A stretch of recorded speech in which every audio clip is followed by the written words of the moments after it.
What's your go-to induction agent in RSI? Many emergency physicians, myself included, trained almost exclusively with Etomidate, but it may be time for us to move on from that agent once and for all. Etomidate is a fantastic drug on its surface.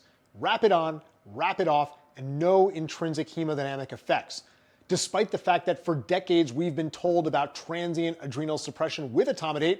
We mostly blew that off because there was no hard data on worse clinical outcomes. In addition to that, we didn't have a lot of alternative options to Etomidate for RSI. All that's changed with the widespread availability of ketamine, as well as more recently published data. This 2022 RCT showed an 8% increase in 7-day mortality with Etomidate versus ketamine.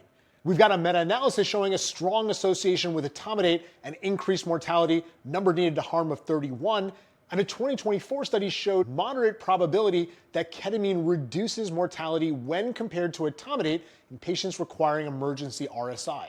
The evidence is really mounting that Etomidate should no longer be our go-to for RSI. Sure, there are going to be cases where I'm going to reach for it. I particularly like it in cardiac cases where the patient has a soft blood pressure, but based on the best available evidence, ketamine should be our go-to drug for RSI.